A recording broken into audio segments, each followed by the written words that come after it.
Have you ever felt defeated, exhausted, frustrated, and alone while trying to execute something you just learned how to do? Well, me too. So right now I want to chat with you about the struggles of learning and executing something new while I attempt to get the right consistency on this royal icing, a new task to me for my new series, Stars and Stripes.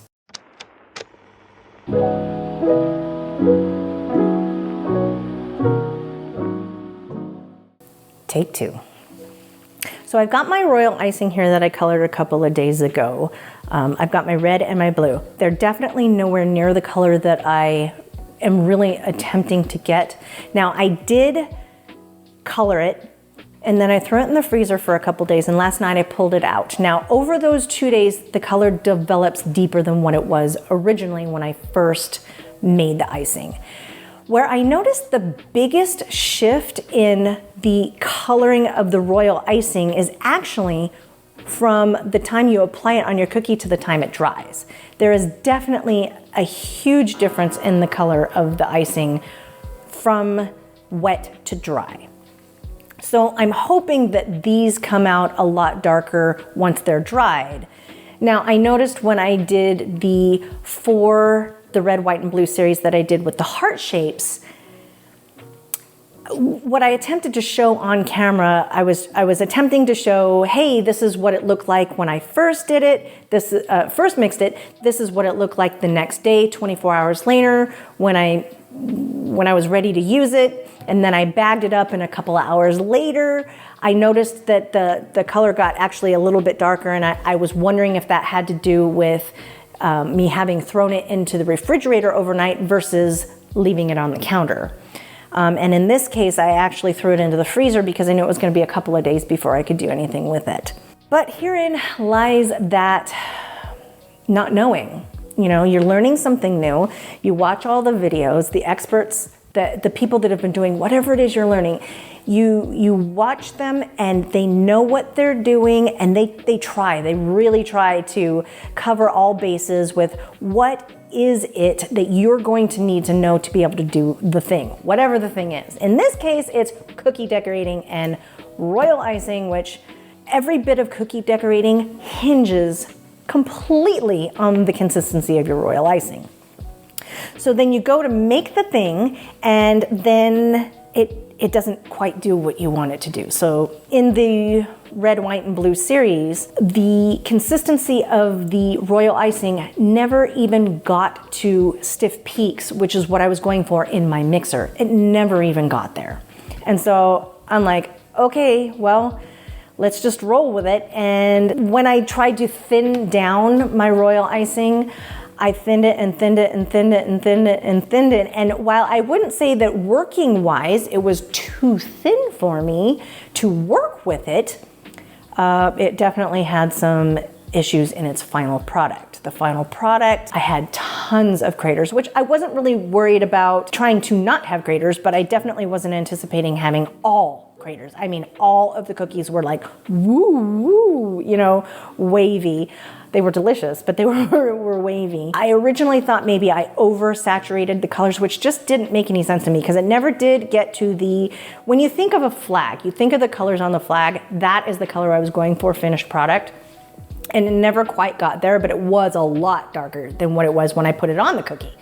But it doesn't translate when I go to show you on video. And I think that is, from what the cameraman, who is not here, who got called into work again for like the third day in a row, what he was telling me is that the iPhone camera is always trying to correct for color as it's rolling, as the video is being made. And so here I am trying to, you know, put these shots next to it so you can see this is what it started out with and this is where you ended up with. It really just doesn't translate photo-wise or video-wise. So that's a struggle of YouTube. That's a struggle of making videos. So I'm not even talking about all the struggles of making videos today. I am more talking about my experience with the royal icing. But let me tell you, it doesn't just translate to royal icing. It can apply to YouTube. It can apply to anything. So that very well could have felt like ramblings and meanderings, but I'm gonna go ahead and at least start to do something with this royal icing so that I don't have another hour-and-a-half video that nobody's watching, by the way. We're over 2 months into this. I've got 13 subscribers, 5 of which are honest to goodness, out in the world. Somebody saw something I did and they liked it and they subscribed, and thank you so much for that. I have never once asked for a subscriber. I've never asked for likes. For me, I don't know. It just kind of always felt to me as a viewer of YouTube that everybody knows. Like, share, subscribe. But you know what? I actually realized in paying close attention to this recently, actually realized that maybe I do need to say something, because every once in a while somebody will ask for the like or the share or the subscribe or the comment while I'm watching the video, and it makes me go, oh yeah, maybe I do want to like this video. It's really funny. So I know you know that it really helps us out, right? Really helps us out, hopefully in the long run, because again, I've got 5 real honest to goodness subscribers, 13 total subscribers, more than 2 months in, but we're still going for this. So anyways, I better do something with this icing or else it's going to dry out on me. Actually, the very first thing I want to do is, I think I was pretty happy. No, I'm not pretty happy with this, as the consistency is piping. This is like a stiff peak. Interesting, it seems stiffer today than it did the other day. So I am actually going to put the amount of ounces that I want to put in my bag. I'm gonna put it here in the bowl. And the reason I'm going to do that is, this does not seem very big, right?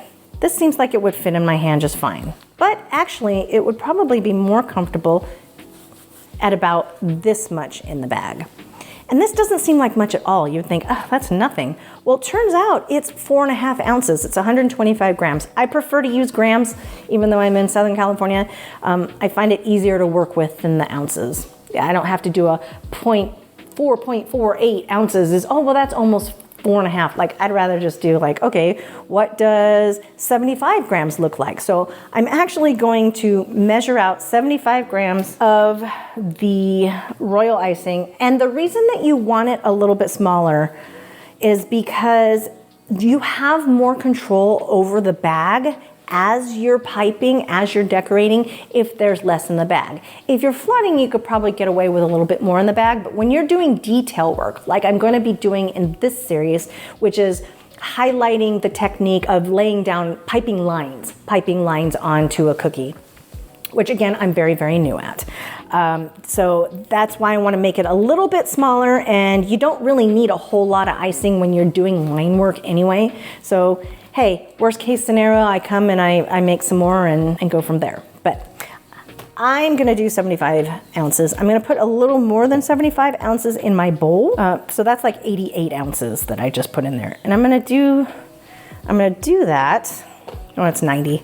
I'm going to do that so that I can attempt to get the right consistency. I think I said that before. Now, the last time I did this, I put my piping consistency, which was what was considered a soft pipe consistency, was actually pretty good. But my flood, wow, that did not produce what it was that I wanted. And I think that the biggest part of that problem was because I added so much water, and I took so long to add so much of the water that I just mixed the heck out of it and just pulled all the nice fluffy air out of it, which caused my craters. It caused the icing to separate.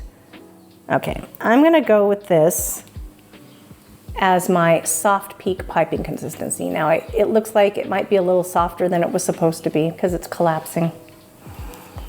You know what, right? Let's try this again. It is collapsing, but it's not really collapsing. So I'm good with that. I didn't put much water in the icing at all. Let me grab my tipless piping bag, and I'm gonna put it in this cup here. It's kind of neat because you just open the bag, stuff your hand in it, stuff your hand in your glass, your cup, your tumbler, whatever it is that you're using. And then you just kind of pull it to where you end up with a nice flat surface on the inside. I'm gonna grab one more spatula.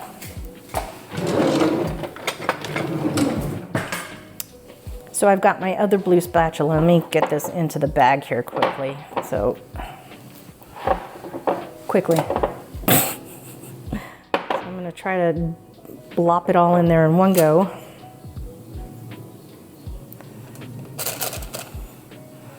I apologize for the wacky camera angle. I had cameraman set up my decorating camera before he left to work, and that left me with only one camera, and I think I might have the wrong tripod. One of the tripods works for this main shot kitchen work, and the other one doesn't work as well for that. They're different sizes, so I apologize for that. Hopefully the glare is not terrible either. It's a thing. This is life, people. So once I've got my icing into my little bag here, I've got this huge gap at the bottom, and I want to get that huge gap out as well as any air bubbles that could cause me a problem in my icing when I go to pipe it onto the bag. We don't want to end up with air bubbles in here. It'll cause breaks in the lines for this piping consistency. So the best way that I have seen, and I have had a lot of luck with it in the few times that I have actually decorated cookies, is the helicopter method. And you just kind of swoosh it around pretty vigorously. It's a good workout. And like I can see little bubbles all in here, so I'm gonna do it just a little bit more. See if we can work out some of those bubbles. Or how about this way? Above the head.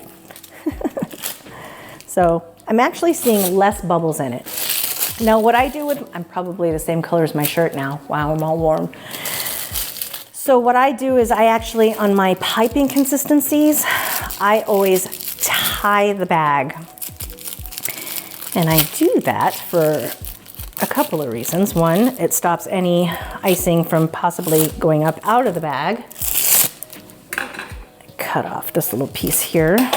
But also, I will be doing something different to my second bag, which is my flood bag. And it's just so that I can easily identify which bag am I intending to grab to make sure, although I do grab the wrong bag sometimes, it gives me a better chance of grabbing the right bag for the right application when I'm decorating the cookie.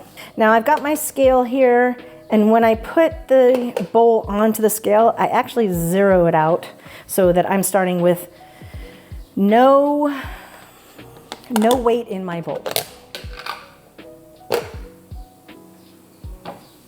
Let's see, I grabbed 80, 90, I think is what it turned out to be on that one. I'm gonna go with a little bit more on this one. I may actually go with like that 125, 127, good enough. Because this is the flood bag, I know that I can get away with a little bit more in the bag. I don't have to have quite as much control over the bag itself.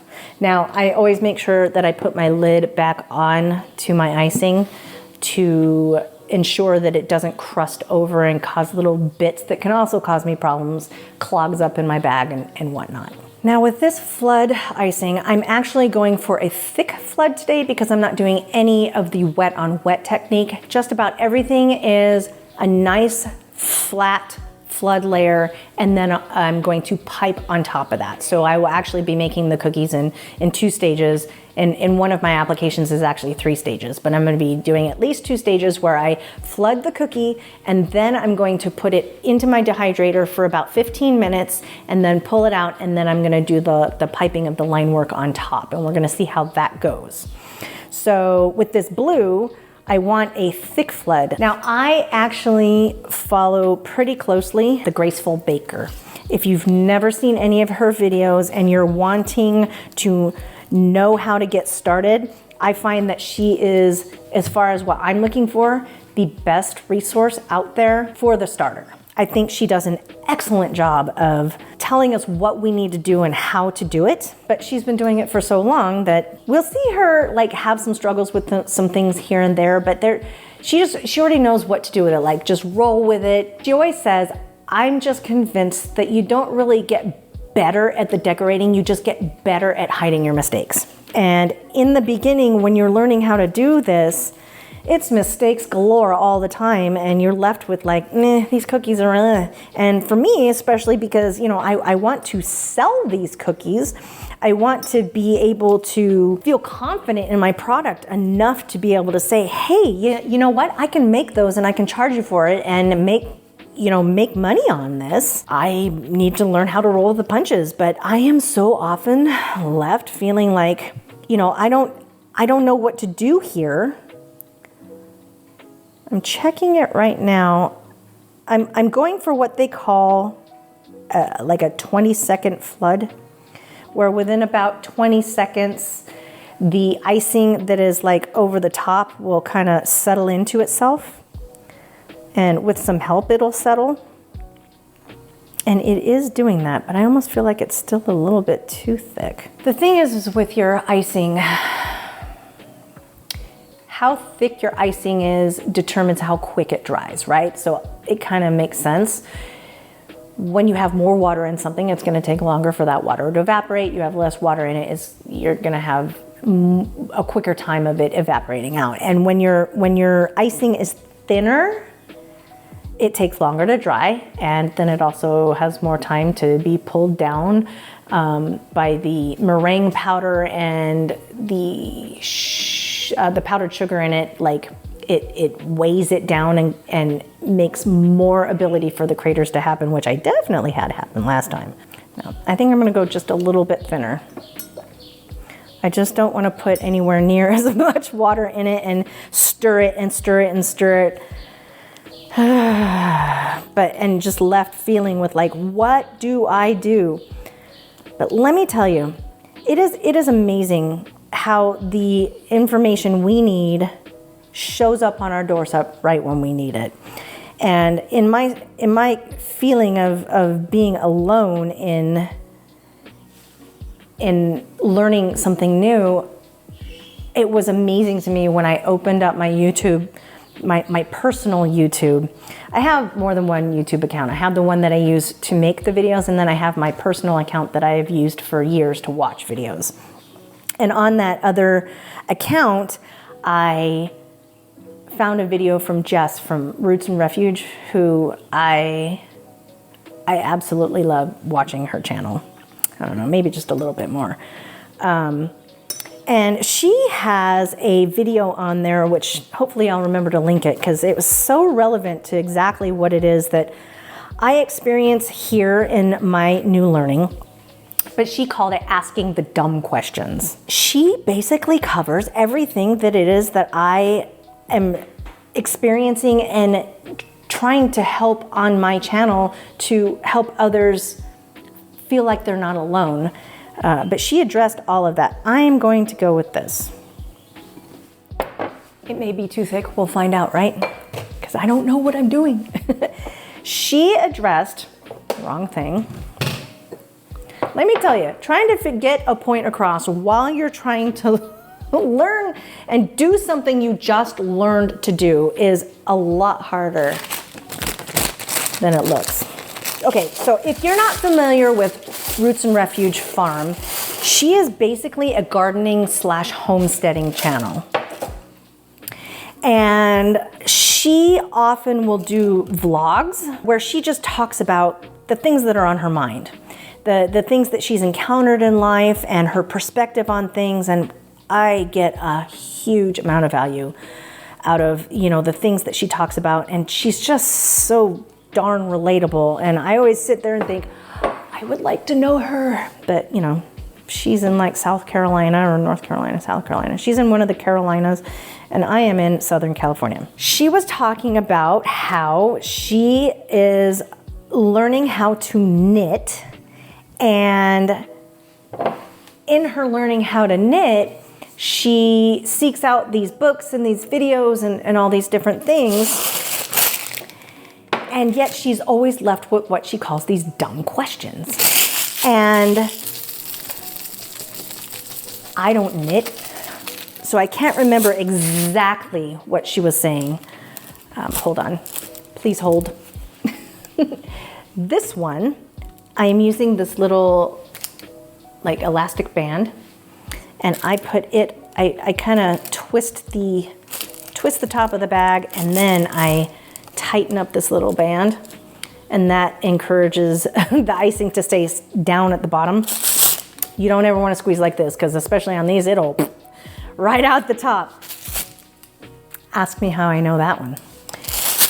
Anyway, so she's talking about how she's learning how to knit, and she's seeking out all of this information about how to knit, and yet even though the people that she's learning from know what they're doing and they try to anticipate what it is that she would need to know. I'm not entirely sure if she said that specifically, but I read between the lines because she was speaking to me, man, and that's the way that I feel.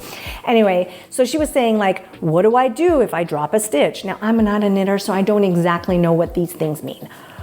But what do I do when I drop a stitch? Do I just rip out the whole thing, or is there some way to go back and fix that? I've just been ripping it out. Or she was talking about panels. She's like, do I do this in panels, or do I do it this other way? And these are all things that I assume that in the knitting world are, once you first learn them, they're kind of second nature. Or you learn well enough to where that just never happens to you anymore.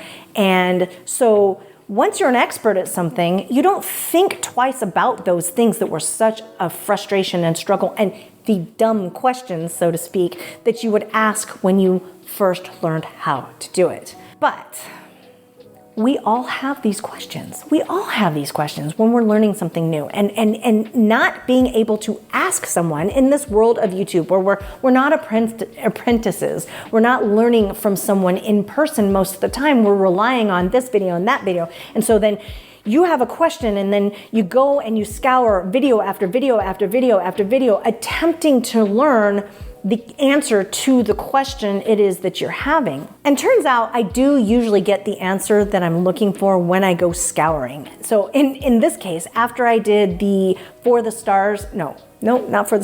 Red, White, and Blue Heart series that I did, knowing that there was something terribly wrong with my flood consistency icing, I started scouring videos, and it was luck or happenstance, or God just fed it right into my feed. But I found a video from Lolly's Home Kitchen where she was doing like a live stream, and she, of all the videos that I've watched, I hadn't heard that before, but she basically goes over the if you've overworked your icing, that this is what it will do. It will cause craters, it will cause separation. And while that information might have been out there scattered here and there, it was just like streamlined, wow, bing, light bulb moment. That is exactly what I needed to know at that moment. But that was the next day. Well, actually it was like 2 days later. That was the next day that I attempted to try to find the information for this. But in the moment, when I'm realizing this did not go like I expected it was going to go, I was frustrated, and I feel defeated, and I feel alone because I don't have anybody to say, what did I do wrong here? And I know I did something wrong, and I'm fine with the doing something wrong as long as I know, hey, this is a normal thing that happens to people when they're new. When all the expert cookiers tell you consistency is everything, I mean it. When you sit down to do this and your consistency is wrong, it is a nightmare, as you would see in the second video I ever recorded called Icing Insanity, and it was the very first time I ever worked with royal icing, and it was, and this is not an exaggeration, a complete disaster because I made an error. And that error was, I thought I had the right gel food coloring for my royal icing, but what ended up happening was somehow I managed to pick up gel oil-based candy coloring and didn't catch that. And so If you've ever heard anything about royal icing, you will know that you absolutely cannot have even one inkling of a bit of oil in your icing, or it is not going to hold its consistency. And so what ended up happening was it was literally flowing all the way off my cookies. I thought it was hilarious. Thankfully, it was the very first time and not my 5th time that I was having this experience. And it was on video, so it actually did make for pretty interesting footage. However unintended that was, it was so bad that it was flowing off the cookies. It was so flooded over and so loose that I literally picked up a cookie and dumped it, and all of what was on the cookie just dumped onto the other cookie. So that is bad. And yet, you don't see that. And there's good reason why you don't see it. Most people, when they go to make YouTube videos, they're like, hey, you know what? I'm really good at making cookies. And their cookies are beautiful. And there's so much to learn from these people, but they're so far removed from the time where they bought the wrong gel oil-based candy coloring and put it in their royal icing and then ended up with a disaster. Or, you know, they didn't work fast enough and their icing started to crust up on them as they're trying to do wet on wet because the icing consistency was too thick. It wasn't thin enough for the application. All of these different things. So I'm gonna clean my bowl. Give me a minute. 12 seconds later. I'm not sure how it is I should market this particular video. Is this a vlog? Is it teaching? Is it... It's definitely a Kuny's Cookie Chronicles, I'll tell you that. You know what it is? This is a working vlog. I am attempting to work and get something done while it is I yak in your faces, and in the hopes that this video is not 9,000 hours long, which, to be honest with you, when I consume content, I actually look for the longer videos. Who doesn't love a good 3-hour Joe Rogan? Just saying. And please accept my apologies for the all over the placeness of what it is that I'm trying to explain here. What I'm trying to explain is you're not alone. Jess at Roots Refuge, she's learning how to knit, and she's got dumb questions that she asks. She doesn't know what to do. She's sitting in the middle of a Barnes & Noble. She's supposed to be knitting. Her son comes back and she's crocheting, and she's like, her son's like, Mom, I thought you were knitting. Well, guess what? She gave up on it. Probably, she didn't say this, but probably because she was a little discouraged. Probably because she was a little frustrated and felt a little alone, like, I don't know what to do, right? I don't know what I'm doing in YouTube. I don't know what I'm doing in the cookie space. I don't know how to make regular cookies that aren't kind of flattening out. They taste pretty decent. People are liking them, but it's not where I want to be. And yet we just need to persevere and push on and push through. But it can feel so lonely in the process. Anyways, I better get on to this, or I'm gonna end up with crusty icing, and I don't wanna do that. So I think I did, 90 grams on the first one? So we're gonna attempt to get close to 90 grams on this one. All right, let's add a little bit of water in here and see if we can get that soft peak piping consistency. Hopefully they'll be close to the same consistency, because if they're not, but we do have to celebrate the little wins. What's a little win for me in YouTube? 5 honest to goodness, real out in the world subscribers. Thank you. If you are one of those 5 subscribers from early on, you have no idea what it did to me to get the first 2 of those subscribers. I mean, I was just on cloud 9 the whole day. Somebody thought it was worth subscribing to my channel. Okay, let's see. I'm gonna go with that.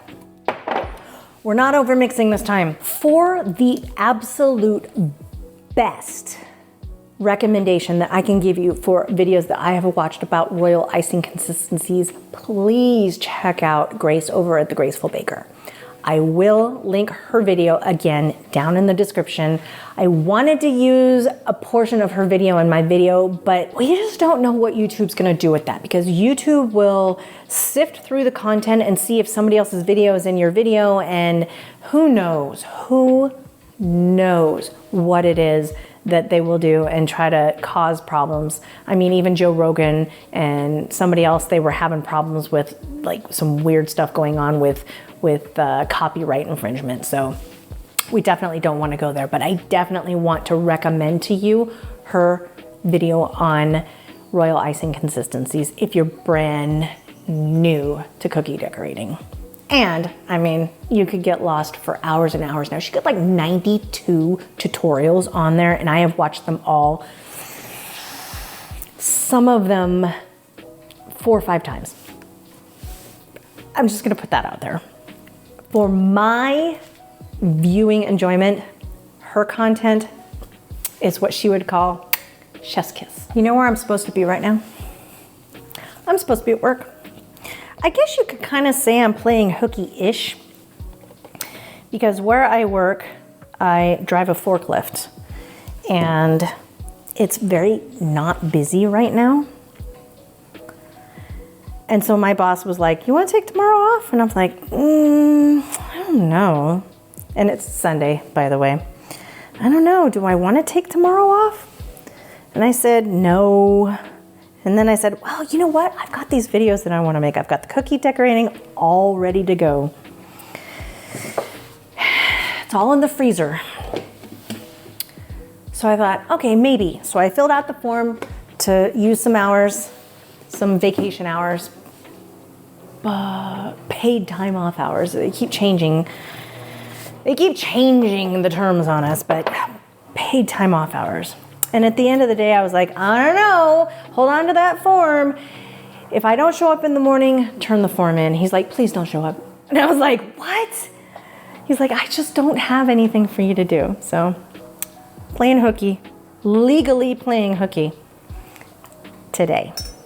So let's see if we can get that thick flood, not putting too much water in. If I were to show you every single bit of all of the attempts to get the right consistency in that last video that I did for the red, white, and blue icing prep for that series, you would be shocked at just how many attempts at getting the right consistency I made in putting a couple more droppers of water, putting a few more drops of water, stirring. And I definitely would say that's where the whole overmixing problem came in. Okay, so,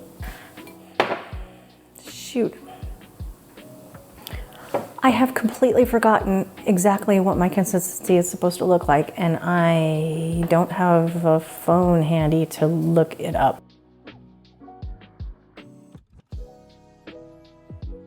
All right, I think I messed up the blue. I forgot what kind of consistency I was looking for my flood.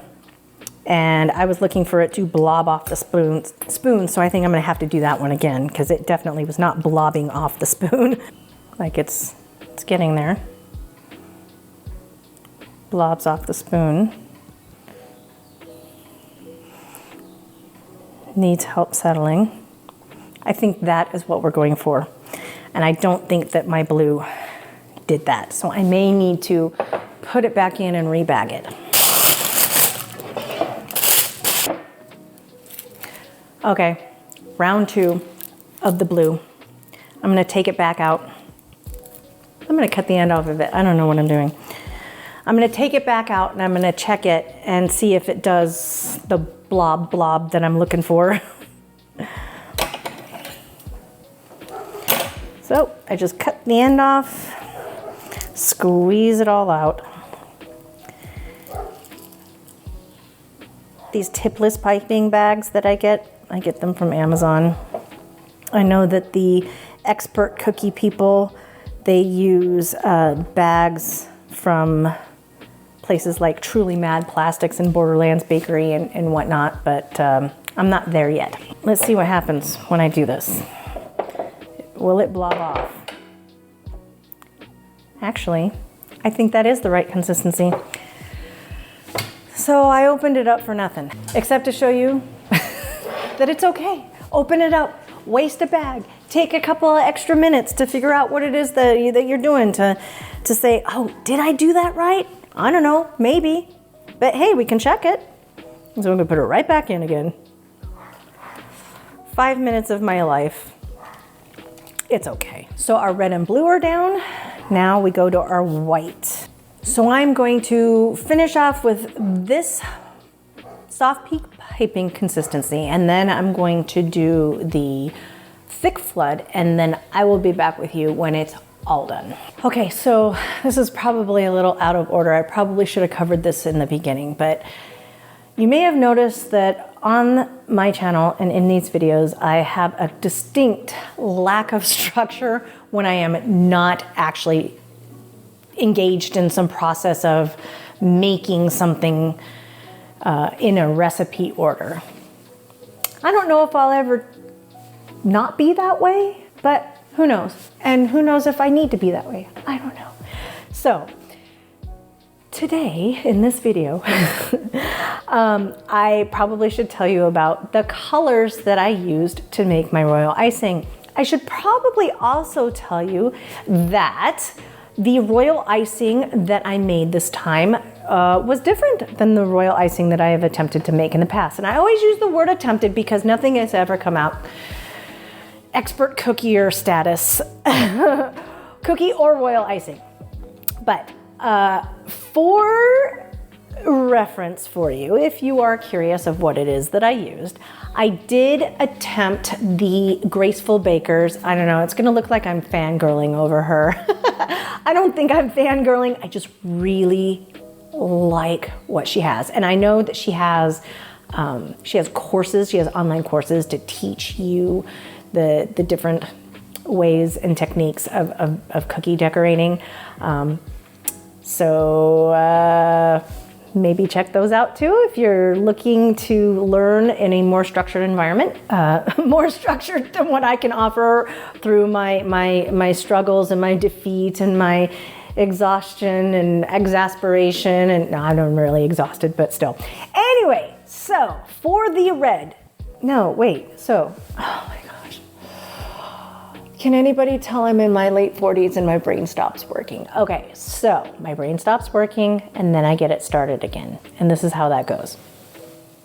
Graceful Baker has a different royal icing than what you would typically use. Normally you use basically a meringue powder, powdered sugar, and water to make royal icing. Some people like Lolly's Home Kitchen, who I have attempted to follow her recipe as well, but I think maybe the brand of meringue powder that I used wasn't working well with this particular edition. But a lot of times people will not be satisfied with the crunchiness of the royal icing. So in order to make it a little softer, people can add 1 to 2 tablespoons of corn syrup to their recipe, and that can help.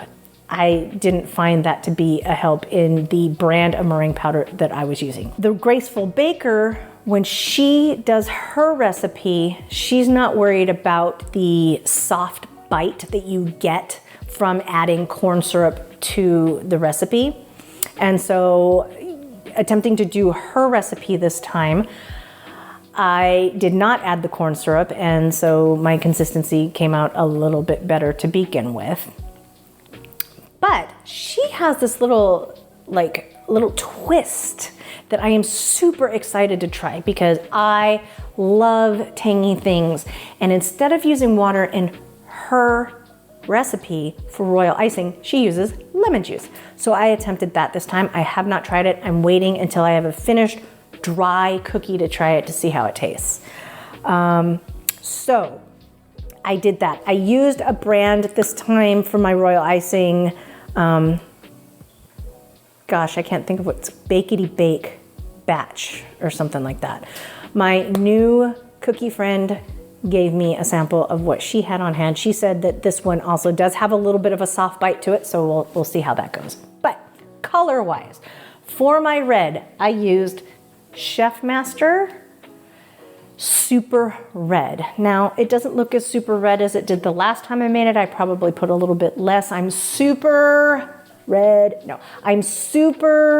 concerned about oversaturating my colors. So my plan is to get some of those super pigmented powder food colors for royal icing from the Sugar Art as soon as I can afford it.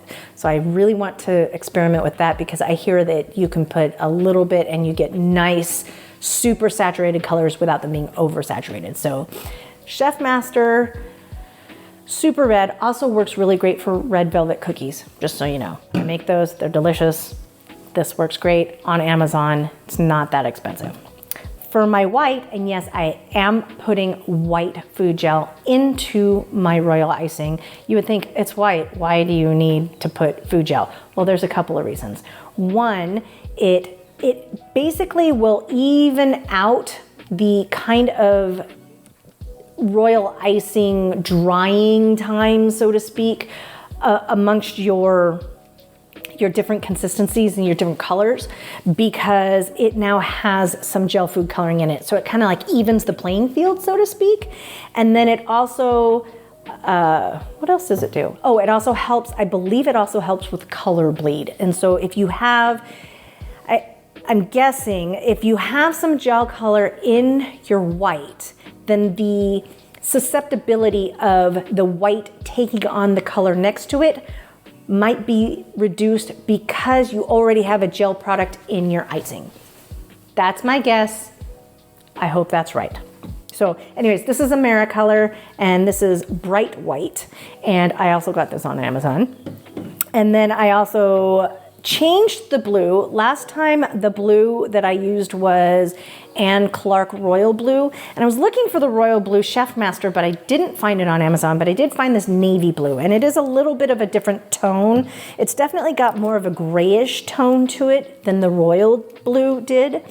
Another thing that I understand that you can do to kind of add a cohesion among your colors is put a little bit of all of your colors into each color. So if you have blue, add a little dab of blue into your red, mix it in, and vice versa, and then that should bring some cohesion to your colors. I did that last time. I did not do it this time. I think I'll get there eventually, but I'm not there yet to do every single thing that I know that needs to be done to make the cookies great. I'm trying to work on one specific type of technique at a time. So the coloring, I am already experiencing some frustration and exasperation and aloneness in the coloring situation. And so I will continue to show you all of that here. But again, the main message that I hope that you receive in this video is you're not alone. We all, I suspect, but at least for sure, me and Jess from Roots Refuge don't know what we're doing when we first start out doing something and it doesn't always go as planned. So you are not alone. Next time on Kuny's Cookie Chronicles. This cookie decorating series I'm calling Stars and Stripes. I learn something new every time I decorate a new set of cookies. I have a feeling this is probably too thick. You have all these high expectations of what you think your capabilities are gonna be, and then when you go to do the task, you end up not at all meeting your expectations, even like halfway, and you become so disillusioned, it makes me wanna pick up the cookie and throw it across the room. My flood icing is too thick. I can't figure out the proper pressure with the right speed to lay the lines down nicely because I don't have a steady hand. My line spacing is horrid. I know this is not the pep talk that you were probably looking for in a video like this. If you can do it, and maybe you can do it, and maybe one day I'll be able to do it, but right now I am frustrated. My paper towel is bleeding. It's crying tears of blood for me on my decorating journey here. Man, I'm struggling. No, I think I might call this video Icing Irritations.